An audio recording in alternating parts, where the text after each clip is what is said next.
Check 1, 2. Is it loud enough? This is really cool. Yes. I've never seen this before with the headphones. Yeah, because there are also guitar things on stage, so Yeah. all the people around us don't. That's amazing. This is really cool. I'm excited to be a part of it. Hallo, herzlich willkommen zurück oder euer erstes Mal hier auf der Rock Antenne Bühne. Mein Name ist David Löbe, ich bin Moderator bei Rock Antenne und wir freuen uns sehr, dieses Jahr bei der Guitar Summit dabei sein zu dürfen, ein paar Interviews zu führen und kommen jetzt zu einem, auf das ich mich sehr lange gefreut habe. I've been excited for a while, ever since I knew that I was gonna get this chance, because we have a fitness enthusiast, an NFL and WWE superfan, but most importantly, an amazingly talented guitarist sitting right next to me, Nita Strauss, everybody.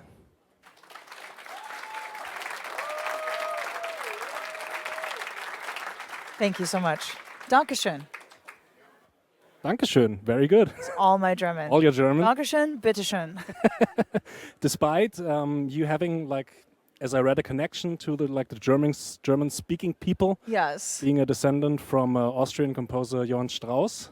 Yes, but my whole family lives in California, so it's my German is very limited. Yes, no, menus. That's really it. But I've read that there are some people who are disputing this claim. Do you know anything about that? I have heard that too. All I know is what my parents told me growing up, and then if someone wants to take their time and research my blood, that's their time well used, I guess. Ever done like one of these tests you can do where you spit in a tube and send it off? Oh, I don't like those tests. I don't trust the tests. What are they going to do with your DNA after? Who knows? You don't know. Never know. You don't never trust know. I anyone. don't trust anyone. I trust Rock Antenne. That's where I get my news. It's called politics, baby. Can you play any Strauss on the guitar? I hadn't tried. I've actually been toying around with some maybe rock arrangements of classic songs, like Blue Danube or something like that.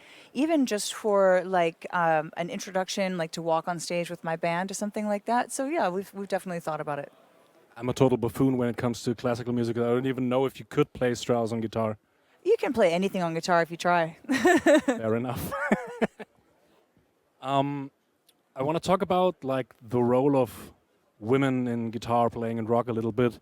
And first of all, since I assume you get asked those questions a lot, is there any question in this field that you are super annoyed by? Just not because I want to make sure I'm not asking any of those. No, I don't think there's anything in particular that I get annoyed by. There's definitely stuff that I don't like to give the same answer over and over again. So if you ask me what's it like to be a female in heavy metal, it's like throwing away the cards. But no, there's nothing that really annoys me, because also maybe some of this will be new for a German audience that I haven't done a lot of interviews with, German speaking. So yeah, everything hopefully will be new and fresh. I'll do my very best. Do you feel like there's sometimes too much emphasis being put on the fact that you're a female guitar player instead of just being an amazing guitar player regardless of sex? To be honest with you, that doesn't really bother me. I hear some people get offended by that, saying, oh, you should not be called the best female player, you should just be the best player, and da-da-da. I'm just happy to be in that conversation, to have best anything, because I don't think I'm the best, I think that I'm good at what I do, but I don't think I'm faster than anyone or more technical than anyone or anything. So just to be in the conversation of, being a good player makes me really happy. And I think that people have a lot more important things to get offended about than if someone's saying she's the best female guitar player, best California guitar player, best, blonde guitar player, or whatever. I just think there's more important things to get offended about. Do you consider yourself a role model, especially maybe for girls getting into rock or metal? I think it's important to act as a role model, even if you aren't one on a grand sense, But when I was growing up, there were not a lot of female guitar players in the scene. And it was hard to find somebody that sort of checked the boxes for me of what I was looking for as a role model. And for me, that person was Jennifer Batten. Watching Jennifer on the biggest stages in the world with the biggest star in the world, Michael Jackson, shredding, playing the Super Bowl, blazing solos faster than, anybody that I had ever seen. And it was just amazing to see a girl up there doing that. And I think if I can create that moment for some girls of the next generation, that's really special. So was she the reason you got into playing guitar? No, actually, the reason that I got into it was first my father. My father's a musician and, a lot of music on both sides of my family. And then my big guitar moment was actually seeing the movie Crossroads. I saw Steve Vai in Crossroads, and that was like the biggest moment for me for guitar. Have you ever met Steve? I have, yes. I've met him. I've gotten to play on stage with him a few times. Most recently at G3 in LA. Before that, at the PIA Ibanez launch event, and then the first time at a charity event with him to benefit one of the charities that he works with. So a few times now. Do you still get starstruck when you meet someone who's been influential? Steve is like the person that I get the most nervous about. And he is so nice. Actually, he sends me emails every once in a while. Like, he'll send me an email and be like, look, what a great article about you in Guitar World or something. Like, hey, have you seen this? And I was like, Steve Vai. Like, it says, from Steve, who's emailing me, so it's very surreal. But he's always been so complimentary and so kind to me as a young artist, sort of following in his footsteps. So that's always been really, really cool. Talking about people you've worked with, a little more than a year ago, you released your solo record, Yes. The Call of the Void, and you had people like David Draymond of Disturbed and Lizzy Hale and I think Dorothy Yes. on the record. Like, did you just dial up anyone you knew? And Pretty much. I kind of kept it to like my friends, people that I really admire that I could dial up, and I wanted to create a record that seemed like it could be a band, but a band with like a lot of different influences, so it still like has the common thread of like it's me, it's my music, but obviously the Lizzy Hale song is going to sound different than the Anders Frieden song, and that there's just shows different types of my personality and my writing. and how do you go about performing them live? I don't assume you just cart them all along in a big van. Oh, I wish I could afford it. Could you imagine if I just put Lizzy and David Draymond and Alisa and just stick them in a van, have them follow the Who would bus? drive? Not me. And not any of the singers, I think. So I actually have one singer on my tour. Her name is Casey Carlson. And she is like a musical chameleon. She can sing anything. So she can sing a male vocal, female vocal. She can scream. She can growl. She can sing high and low. And actually, I found her because she does covers on TikTok. When I was looking for a vocalist, everyone kept saying, you have to see Casey Carlson. You have to see Casey Carlson. So we found her on there. She has her own band called Deadlands, who she's on tour with right now. But when she's not doing that, she tours with me. I know Deadlands. Deadlands is my singer, Casey. Amazing band. Yes, very great. You just hit her up on TikTok? Hit her up on Instagram. I don't really use TikTok, so I messaged her on Instagram, and she messaged me right back. She's been touring with me since actually before the record came out. So she had a big job. She was singing songs that people had never heard. She was singing the Lizzy Hale song before people heard Lizzy sing it. So it was a big, big job. It was her first tour ever. She's very young. She's just barely 21. And so she has just absolutely picked up the ball and ran with it. And now just her band signed a big record deal. They're touring. So yeah, I'm really happy to see her succeed. As I said, amazing band, Deadlands. Yes. A little more on the heavy side. Definitely That's so. how we like it. Yes, it is. Having talked about, maybe except for Steve Vai, are there any artists that you would love to work with down the road? There are so many, honestly. I had a wish list for The Call of the Void, which was my second album, but the first that I had any vocals on. So basically, like, I just crossed some off the list, but I still have a long list, So it's exciting. I'm writing the third record now. I'm writing it on days off on the tour and like whenever I have the time. So I'm kind of like writing with these people in mind, going like, okay, this person, like for example, I have one vocalist who actually I wrote a song for on The Call of the Void. and then they weren't able to actually record it because they had a conflict with their album coming out. So I was like, perfect, I'll get them on this one. And I started writing a song again, like sort of in that key with that style with this vocalist of mine. So just keep checking them off the list. And if you have any suggestions, she's here right now. I'm here. Tell it to me. I want to know. I really do. Alex Terrible. That is absolutely one of the names on my list, and we're on the same and we're on the same label, which is easy. Slaughter to Prevail is on Sumerian with me, so easy. That has already been a conversation. Fuck yes. Yeah. He's insane. And you know what people don't realize? He actually can sing. Like, he can really sing. He's got, an unearthly growl and scream. Like, everybody knows how incredible his metal voice is, that he can sing. Like, he can really sing. And what I did on my record was I took people to a slightly different place for them, like Elisa, who's such a strong singer, and people didn't really know how good her clean voice was. What if I can do that for him? Like, what if I can push him someplace slightly different, Or maybe we'll just write something really heavy and see how that is. Anything would be amazing. I feel the same way. I'm a big fan. And he seems like such an amazing human too. He seems like a really nice guy. Yeah, I love seeing his posts, like, with the dogs, like helping find homes for the dogs and stuff like that. I think it's really, really great.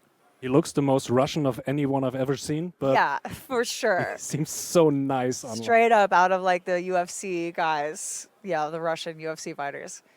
So you're writing right now. Do you have anything in mind, like when it comes to time, going back to the studio?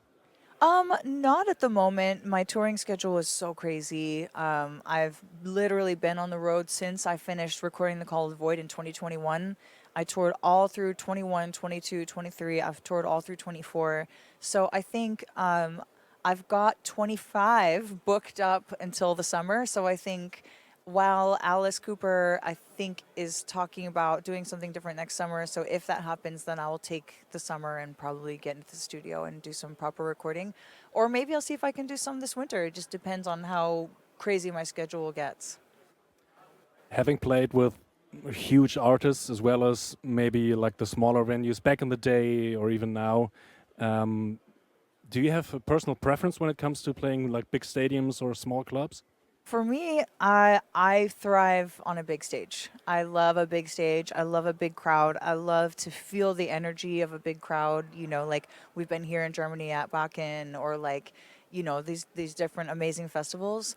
But there's also an amazing energy, especially when I get to play with my band and we do the club shows.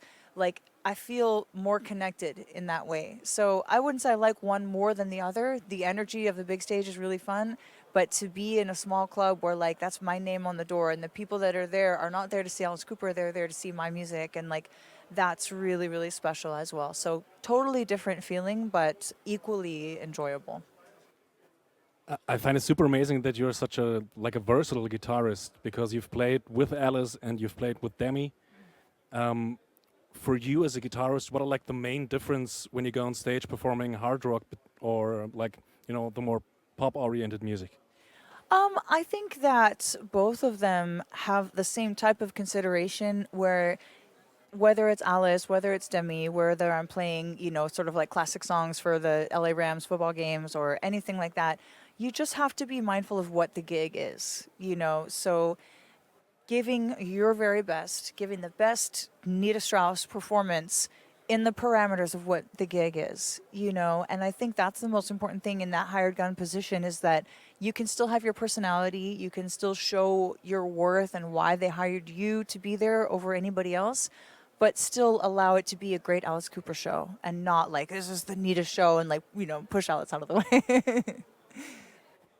Since we are at a guitar convention, go ahead. We have some more water if you need it. Oh, it's okay. Of course, we have to talk about guitars a little bit. In, I think, 2018, you became a Ibanez signed artist. Ibanez signature artist, yes. Yeah. Mm-hmm. What was it like as a guitarist having your first signature guitar in hand? It's the most surreal feeling in the world. I signed with Ibanez in 2008, and in 2008, I was the only woman on the electric guitar roster. And since then, they have added so many incredible guitar players to that list. And then in 2018, 10 years after signing with the company, I became the first female signature artist. And then after that came Laurie Basilio and Yvette Young, who was here last year. And it's just, it's so cool to be on the wave with so many great female players. You know, like whoever crashes the wave first doesn't matter as long as like we're all there together, getting carried by this momentum of amazing female players. Maybe you can give us a little glimpse behind the scenes, what it's like coming up with a signature model. Like, how much input do you have as an artist, or does Ibanez like show you something? You say, yeah, that's good, that's not good. So they gave me total control. You know, you can do what you want with the understanding that, like, if you really want to reinvent the wheel, if you want to do something completely different, it's going to take a long time because they have to get the machines and everything. Like, so if I wanted to make a guitar shaped like a shooting star, like, I think we could do it, but it probably, you know, if we started in 2018, maybe it still wouldn't be out because of all the research and development and everything else. So when I did my signature deal, you know, we went out to dinner with my Ibanez artist rep, Mike, and he sat down and he said, "Congratulations, you know, you're going to be the first female signature artist." And I cried at the table. It was the most, just absolutely amazing. Like, I was sitting there at the sushi restaurant, just like, like, and then so like I calmed down and he said, "So if you want to take some time, you know, this is like springtime." He said, if you want to take some time and think about what you want your guitar to be like, then we can get some prototypes made. And if you can think of it in enough time, then maybe we can have something for the NAMM show, which is like this in the States. And I was like, oh, I know exactly what I want. We can do it right now. So he took out a pen and paper and we wrote out the specs for the Jiva 10. And the exact guitar that we designed right there at the table with, you know, tears coming from my eyes is the guitar that's in stores now. I think you have 3 models by now, right? Actually, I have 4. There was a limited edition one, which was only made for a very brief time. But there's the Jiva 10, Jiva Junior, and 2 Jiva X models, Which and a one? lefty. Actually, there's the Jiva 10 lefty. So there's 5. Which ones do you play on stage yourself? I play the Jiva X's mostly, and I keep my original Jiva 10. I like affectionately call it the Jiva 1 because it's the very first one, and that's the one that I still play on stage. And all of them are factory, so there's nothing special about mine. You know, even the Jiva 10, which is sort of a mid-range model, versus the Jiva X, which is the Japanese very high-end one. All of them that I play on stage are identical to what you find in the stores, which is really important for me. Why Ibanez? I mean, there are so many brands out there. Why is it right for you? Because Ibanez makes the best guitars. Simple answer for a simple question. Camera's over there. Yeah, where's my Ibanez rep? Did you hear that? No, honestly, though, I've played all the different guitars. I've played everything over the years. I've played new guitars, old guitars, vintage guitars. I've had, you know, Gibsons and Parkers and like Strats and some of the best and most known guitars in the world. And before I had an Ibanez deal, my favorite guitar that I owned was a $200 Ibanez. You know, it didn't even have a double locking trem. It just had the floating bridge. And when I went in for my first Ibanez meeting with, you know, the high up A&R guys at that time, they said, "Why do you want an Ibanez deal?" And I said, all of my favorite guitar players are Ibanez artists. My favorite guitar is an Ibanez. And if you don't want to work with me today, I will still play my Ibanez guitar because it's my favorite guitar and that's the one that I want to use over all the other ones, which was a terrible bargaining chip. Like, don't try to get a deal and say, if you don't work with me, I'll do it anyway. But thankfully, my sincerity, I think, showed through. And, you know, that was, 2008. I don't even know how many years ago. Closer to 15, I guess, than, 16 years. Oh, my God. Still happy as an Ibanez artist? Yes, honestly, still happy. You know, I was just at my workshop upstairs talking about my signature guitar and about Ibanez. And it's just still so surreal to me that I get to, you know, be here and represent the company, you know, that I watched Steve Vai and Paul Gilbert and, you know, Andy Timmons and so many, you know, Joe Satriani, so many of the long-standing Ibanez artists. And, like, now I feel like rock star. Like, I'm just a regular person that grew up with pictures of them on my walls, and now I'm one of them. There are 2 topics I want to talk about because they are 2 of my passions. And when I found out that there's 2 of your passions as well, I was like, I don't care if there's anyone here, I have to talk about it. Wrestling and football. Yes. How did I know? I look so basic. No, just kidding. Lucky guess. Yeah. Your husband introduced you to wrestling. First of Yes. all, Mazel Tov. Thank you. I think it's been in May, right? Yes, exactly. Yes, I've been a Mrs. now for a few months. And you even performed on the grandest stage of them all at WrestleMania, the entrance of Shinsuke Nakamura. Yes. Were you nervous at all, having played so many huge stages? I mean, but WrestleMania is WrestleMania. WrestleMania is different, yes, and it has a totally different type of pressure, And I would say the thing that made me the most nervous, first of all, it was very short notice. I only knew that we were going to do it a couple of days before, so it wasn't like I had, a month to prepare or anything like that. They're like, "Hey, do you want to do it?" And the whole thing was masterminded by my husband Josh, who he was like, "This has got to happen. We're gonna find a way. We're gonna get you in front of the right people and make this happen." And so when we found out we were doing it, we were like, okay, now it's go time. Here we go. And there's something very surreal about walking out to the middle of a stadium alone. Because it's one thing, I've played 100 stadiums, or more with a band, but being there alone is totally different. So I walked out to the middle and they were showing the video package for the match, AJ and Shinsuke.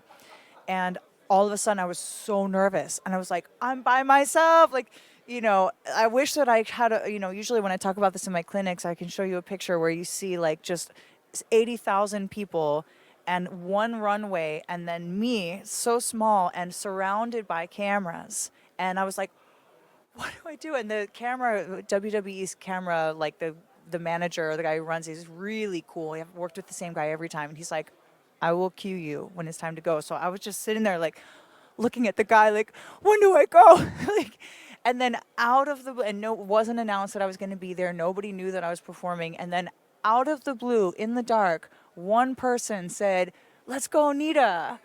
And I was like, okay, one person is here and one person is supporting me. And if like, that's all I need, because I didn't know how the wrestling fans were going to react to me. Like, they know I'm a fan, but they don't really know, So like, they were like, one person said, "Let's go." And I was like, in that moment, I was like, okay. And I took a deep breath and I relaxed and I was able to have a really, really good time. So whoever that person was, thank you, because Shout out. yes, that person really, I'm just giving a shout out to the camera. I don't know. But that was the person that sort of like brought me back to my roots, the rock roots. There's one rocker here that wants to see me of 80,000, one rocker in the building. Absolute goosebumps. For me too. Still love to watch the WrestleMania, and that moment it was a great WrestleMania, but that moment as a rock fan, Yeah. special. Really special, and it was in New Orleans in the Superdome. That's where my husband is from. That's where he saw his first rock show in that building, Metallica, Guns N' Roses. So like, and that's where his football team, the Saints, play. So like, it was so special for everybody for so many reasons. Great day. And great transition. Yeah, a great transition. I will add one more thing though, just piggybacking on what's been going on. I got to work with Vince that day. I got to work with Vince McMahon. He sort of produced that segment that I was in. So it was funny watching everything come out and watching the new documentary and everything about him. And I was like, wow, he was nice to me. Like, he was great. He was so great to work with. So yeah, really interesting. Yeah, I haven't seen it yet, but Oh, you got to watch it. It's not will. as like gotcha as everybody made it out to be. If you know a lot about wrestling, there won't be any new information. But it's still really entertaining. Still interesting. Yeah. So football. All right. I'm a New York Jets fan, so I know a lot about pain. Yes, apparently so, but Yeah. but not this year. It's Hey, a good year. knock on wood. Yeah. You've been a fan of the LA Rams Yes. and still are. You're playing at like home games. Yes, right? the home games exactly. And something I didn't know, I'm laughing because it's like the biggest thing for like every football fan. You got a ring. I did. I got a Super Bowl ring when the team won.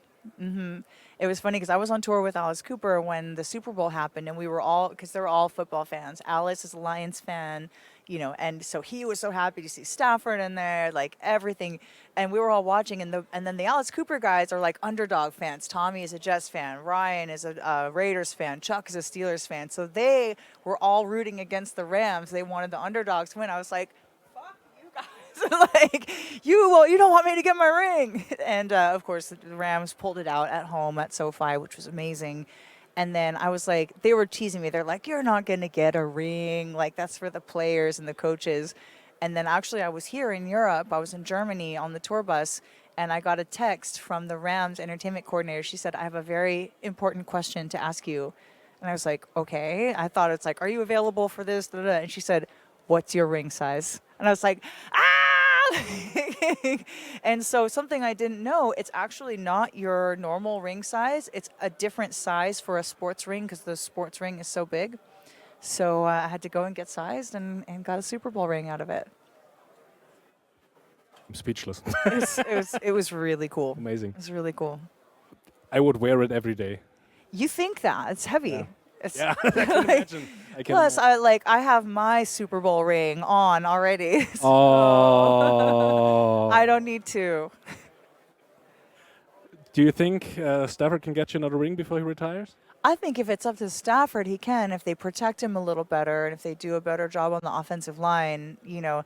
The cool thing about my gig with the Rams is I get to watch all the games. Like, I have a great spot, you know, and I'm a big football fan.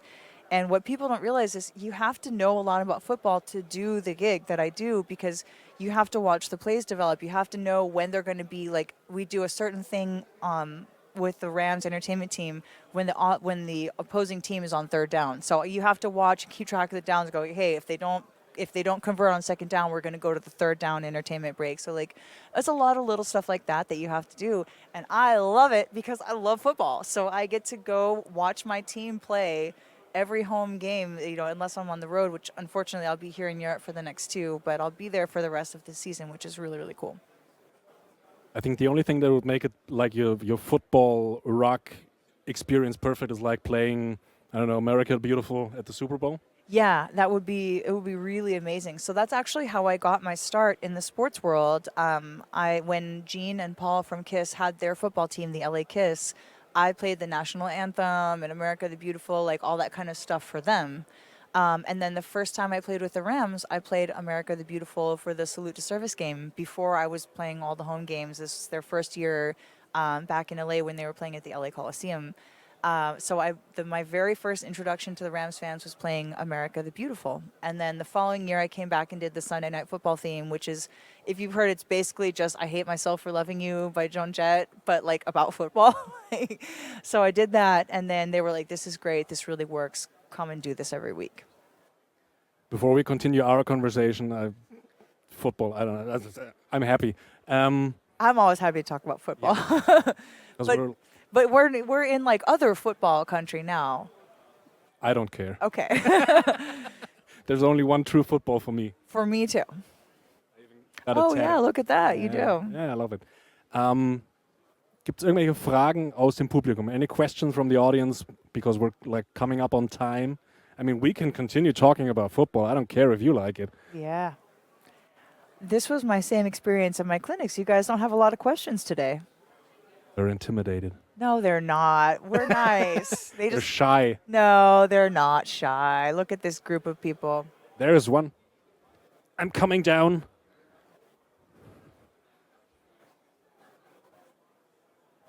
This is when we need an audience mic. Ich kann es auch nur.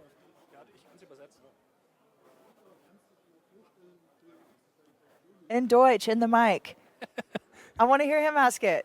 I don't You want to care- hear him Yeah, ask I want to it? hear him ask it. I don't Okay. care if I can Einmal auf understand Deutsch fragen, schauen, ob es versteht. Nita, kannst du dir vorstellen, Phil X bei Bon Jovi zu ersetzen oder abzulösen? I heard Phil X, right? He was asking if you could imagine replacing Phil X and playing with Bon Jovi. I can't imagine replacing Phil X at anything. Phil X is the best. Phil X is awesome. I just saw him. He was just stopped at my Ibanez signing to say hello. I'm such a big fan. Yeah. I got to jam with him at the Hired Gun when we did the Hired Gun documentary together. So replace, no. Replace, never. But I would love to play with Bon Jovi. I would love to back Phil up anytime. I will carry Phil's case. I will change his strings, no problem. I would love, I'm an 80s metal kid. I love listening to 80s rock, 80s metal. So I would love to play with Bon Jovi, but not replace Phil. Yeah, we had him here yesterday. He's like the nicest guy ever. The nicest guy ever, just a monster. I'll tell you a quick story about Phil. So we were doing the Hired Gun Jam, and if you see the movie, when the Hired Gun documentary opens up, there's this open jam, and it's myself, Phil X, Jason Hook, and Brad Gillis. And Brad was not even supposed to be there. He was there for something else, and he's like, "Can I get in?" And we're like, "Yeah, of course." Rudy Sarzo playing bass and Kenny Aronoff playing drums, like just this all-star cast. And I was like, "And me?" Like, okay, I don't know what I'm doing here, but thank you. And so we start doing the solo, and we're doing a round. So if you guys know, a round is like you take turns. It's the same riff over and over again, and you solo, and then once everybody takes a turn, you go again. So we do the round once, and then we do the round a second time. Then we do the round a third time, and like by the fourth time, I'm like, I'm out. Like I have nothing. I can't even think of anything else really good to play because I'm with the best of the best players in the world. So I was like, hey, you guys I will wave the white flag. Like you guys continue on. Like I'm out. So I dropped out first. Then Jason Hook, the next one around, he was like, yeah, okay, I'm out, you guys. So then it's Phil X and Brad Gillis just standing there back and forth. I want to say it was like for like 5 minutes, 5 or 10 minutes, just like the most amazing playing you've ever heard. And I was just there with my jaw on the floor, like no one else gets to see this. Like we're just filming this for the thing, and like Hook and I are just standing there getting to watch greatness happen. And neither one of them repeated anything. It was just new licks over and over and over again. And you really see in that moment like why someone like Phil is where he is, because he's just at the top level all the time. And on a human level as well. And on a human level as well. Such a nice guy. Since we're coming up on time, I feel like you've got so much going on professionally and in your private life. Again, mazel tov. Thank you. I should say danke. Very good. Except like for everything that we already know that you're going to do, touring with Alice and working on the new album, anything down the road that people maybe don't know about yet? Oh, I'm really just sort of trying to juggle, keep all the balls in the air, as they say, between my online guitar lessons, the fitness program, the Patreon, playing with the Rams, playing with Alice, touring with my band, writing, like, as you said, and really just, I think this next year will be one of growth for me. So just really seeing how I can build on everything that I'm doing, and make it bigger and better and more exciting, include more people, hopefully come over here with my band. My band is playing our first shows outside the US, going to Mexico next month. So hopefully that opens the door to coming to Europe and, the UK, and just try to build everything that we have and make it better. We'd love to have you back. I hope so. Everybody, Nita Strauss. Thank you.